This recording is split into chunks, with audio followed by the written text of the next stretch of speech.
Hello everyone, मेरा नाम नासिर नवाज़ है और मैं ऑस्ट्रेलिया में रजिस्टर्ड माइग्रेशन एजेंट हूँ। आज आपके सवालात के जवाबात बहुत सारे सवाल हमें आए, बहुत सारे जो हैं वीज़ा प्रोसेसिंग के हवाले से हैं, बहुत सारे जो आपके खदशात हैं, बहुत सारे आपकी जो नॉलेज के हवाले से सवालात हैं। मैं आज उसको एड्रेस करने की कोशिश करूँगा। तो आज के सवाल ये हैं जी, मैं एक एक करके सवाल पढ़ूंगा और उनका जवाब दूंगा। सबसे पहला सवाल है 485 visa processing time lost replacement visa on 28 July and still there is no update. अच्छा, इसका जो रिप्लेसमेंट वीज़ा का अभी तक मैंने टाइम देखा है, जैसे ही आप इसका हेल्थ एग्जामिनेशन वगैरह करवा लेते हैं, मैंने तो देखा है 10-10 दिन में भी आ गए हैं। लेकिन अगर आपने अभी हेल्थ एग्जामिनेशन नहीं कराया, वो रिक्वायरमेंट पूरी अगर नहीं हुई तो उस पर टाइम लगेगा।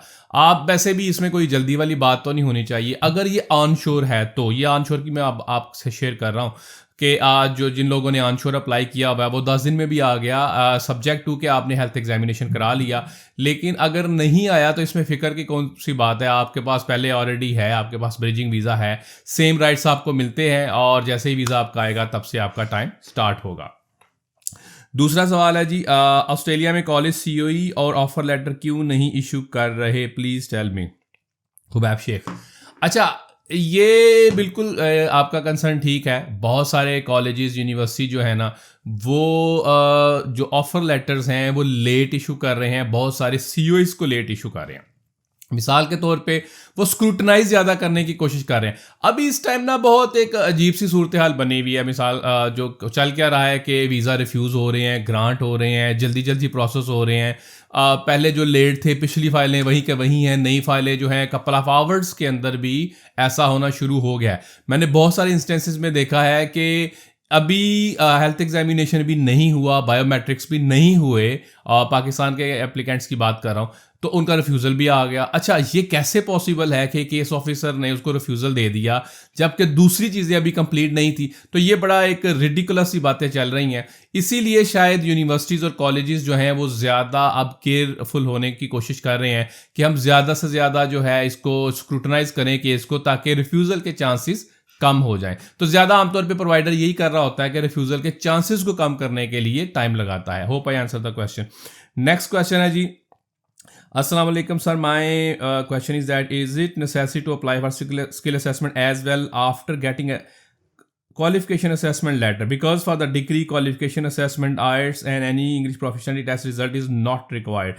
However, for skill assessment need to submit English proficiency test result as well. Another question is that is it not enough to apply only for the skill assessment or qualification assessment is also required for subclass 189, 190 and 491? Ali Amir, आपने बड़ा एक detail सवाल किया। देखें, skill assessment जो है ना वो दो तरह की है, एक है प्रोविजनल स्किल असेसमेंट, एक है फुल स्किल असेसमेंट। तो एक तो बात जहन में रखें कि आपको 491, 189 और 190 के अप्लाई करने के लिए फुल स्किल असेसमेंट चाहिए। जो आप पहले वाले पे रेफर कर रहे हैं जी, इंग्लिश नहीं चाहिए, वो है प्रोविजनल स्किल असेसमेंट। हाँ जी, एक तो ये है। लेकिन कुछ जो क्वालिफिकेशंस है उनको असेस करवाने के लिए आपको इंग्लिश चाहिए ही चाहिए। मिसाल के तौर पे अगर आप इंजीनियरिंग में हैं, इंजीनियर ऑस्ट्रेलिया से करवा रहे हैं तो 6 ईच आपको चाहिए। लेकिन अगर आप वेट असेस से करवा रहे हैं तो आपको इंग्लिश प्रोफिशिएंसी नहीं चाहिए, बेशक वो फुल स्किल असेसमेंट है। इसी तरह अगर आप ACS में करवाएं अपनी skill assessment, full skill assessment करवाएं, तो उसके लिए आपको इंग्लिश प्रोफिशिएंसी नहीं चाहिए। लेकिन अगर अकाउंटिंग के लिए कराएं तो आपको 7 ईच चाहिए। आपको असेसमेंट करवाने के लिए अगर आपने प्रोफेशनल ईयर करवाया हो तो 6 ईच चाहिए आपको। तो ये सवाल जो आप कर रहे हैं ये ऐसा नहीं है। देखिए, फुल स्किल असेसमेंट के लिए रिक्वायर्ड करता है किस ऑक्यूपेशन की आप असेसमेंट करवा रहे हैं। ये तो एक तो ये होगा। दूसरा, आपने ये पूछा कि 189, 491 या 190 के लिए स्किल सिर्फ क्वालिफिकेशन ही करा लें ये स्किल असेसमेंट। भाई, बेशक क्वालिफिकेशन असेस करवाएं या वर्क असेस करवाएं, लेकिन वो फुल स्किल असेसमेंट होनी चाहिए। और ये तीनों सब क्लासेस के लिए आपके पास फुल स्किल असेसमेंट होनी चाहिए अप्लाई करने के लिए, वीज़ा अप्लाई करने के लिए। प्रोविजनल स्किल असेसमेंट इसके लिए नहीं चलेगी। Hope I answer the question. Next है जी, 500 visa rejection by migration act 1994, what we can do, Lalit KSP। अच्छा, ये बिल्कुल मैंने भी इस तरह के बहुत सारे पढ़े हैं। इसका मैंने सवाल का जवाब पहले भी दिया था कि जो माइग्रेशन एक्ट है वो है क्या, उस पे मैंने बात कर चुका हूँ। अच्छा, ये जो रिफ्यूज़ हो रहे हैं ना, बहुत सारे लोगों ने जो है बड़ी एक उसका एग्रेसिव रिस्पॉन्स करना शुरू किया। अब उनको लगता है ये उनका रिस्पॉन्स है।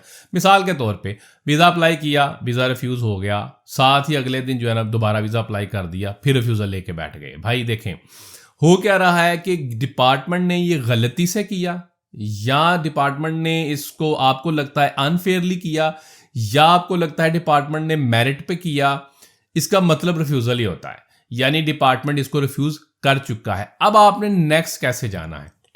नेक्स्ट आपने इसलिए इस तरह जाना है कि आप थोड़ी देर इंतज़ार कर लें। ऐसा नहीं कि आप एक दिन रिफ्यूज़ल आया, दूसरे दिन आप फिर वीज़ा अप्लाई करके बैठ गए। थोड़ा इंतज़ार कर लें, थोड़ा चेंज ऑफ सर्कमस्टांसेस लेके आएँ, ताकि आप डॉक्यूमेंट्स के अंदर मज़ीद इम्प्रूव्ड अपडेटेड डॉक्यूमेंट्स दे सकें। इस पे आपने कतन ये नहीं करना कि आपका एक दफ़ा रिफ्यूज़ल आ गया, आई अंडरस्टैंड बड़ा डिसअपॉइंटिंग है, डिसहार्टनिंग है, सैड है, फ्रस्ट्रेटिंग है, लेकिन इस फ्रस्ट्रेशन में आपने रिएक्ट नहीं करना, रिस्पॉन्स करना है। रिएक्शन का मतलब ये है विदाउट थिंकिंग आप एक चीज का रिएक्ट कर जाते हैं, लेकिन रिस्पॉन्स का ये है कि सोच के समझ के चीजों को आप रिस्पॉन्ड करते हैं। तो भाई आप अपना चेंज ऑफ सर्कमस्टेंसेस जो है ना उनको भी देखें। मिसाल के तौर पे आपका वीज़ा अगर खुदा न खास्ता अगर आपका वीज़ा रिफ्यूज़ हो गया, तो आप तकरीबन 2 से 3 महीने के बाद आप उसको दोबारा अप्लाई करें। आप किसी कोर्स में एनरोल हो जाएं, आप इंडिया में हैं, पाकिस्तान में हैं, जहाँ पे भी हैं, तो उससे क्या होगा कि आप एक करंट स्टूडेंट की लाइन में आ जाएंगे। उससे आपके जो वीज़ा के चांसेस जो हैं वो बढ़ जाएंगे। Hope I answer the question. Next question है जी, if I am in Australia 2 months before my course begins, can I work in that time?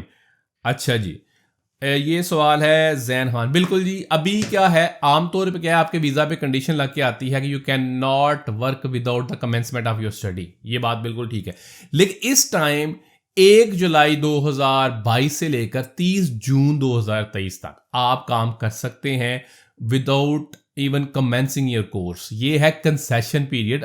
उसके बाद ये जाकर चीज़ें चेंज हो सकती हैं, शायद ना हो, लेकिन अभी तक तो यही है कि यहाँ तक का टाइम है। तो आप बिल्कुल कर सकते हैं। अगर इस अरसे के दौरान आते हैं, आप 2 महीने क्या 4 महीने पहले भी आते हैं, तो you can start your work legally. आप काम कर सकते हैं और फुल टाइम काम कर सकते हैं। अच्छा, नेक्स्ट क्वेश्चन है जी, Jahanzeb Ashraf. I got refusal in 2 days, what should I do? Jahanzeb, yes, this is very unfortunate, this is very frustrating कि 2 दिन में आपका रिफ्यूज़ल आ गया। मैंने भी देखा है कि 2 दिन में रिफ्यूज़ल आ गया। बहुत सारे रिफ्यूज़ल्स देखे हैं, 1 दिन में भी देखे हैं। अब आपने करना ये है जो मैंने पहले बात की कि आप चेंज ऑफ सर्कमस्टांसेस की तरफ जाएं। आप क्या करें कि अगर आप किसी कोर्स में एनरोल हो सकते हैं अपने मुल्क के अंदर, तो वहाँ पे एनरोल हों।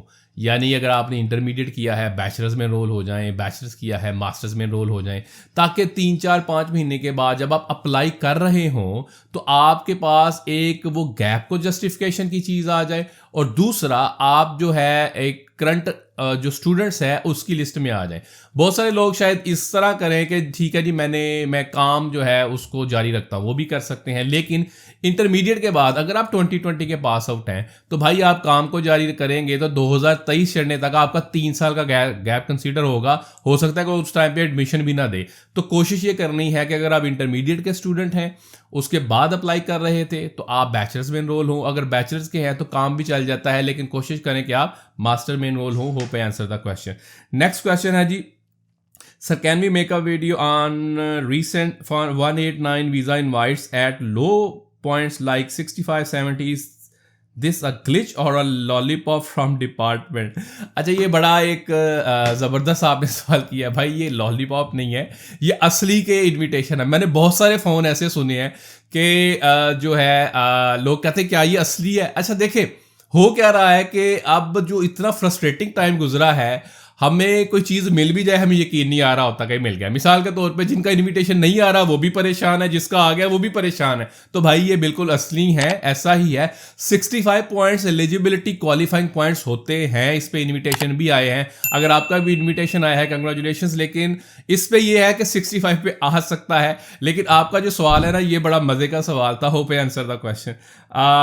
ये कुछ सवाल थे जो कि आपकी तरफ से हमें आए, और भी हमें सवाल आते रहते हैं। मैं कोशिश करता हूँ सवाल वो जो कि करंटली चल रहे हों या बड़ा हॉट टॉपिक हो उस पर बात कर सके। हमें सपोर्ट करने के लिए, हमारे चैनल को सपोर्ट करने के लिए सब्सक्राइब करें। Thank you.